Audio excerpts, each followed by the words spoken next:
O ką reiškia partija, jeigu nėra racionalumo?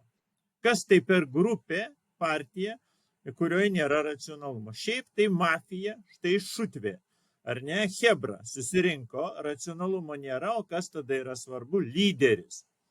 Ir iš esmės aš čia jau mesiu akmenį į daržą, kur ir pats dirbu, tai yra lyderystės studijos.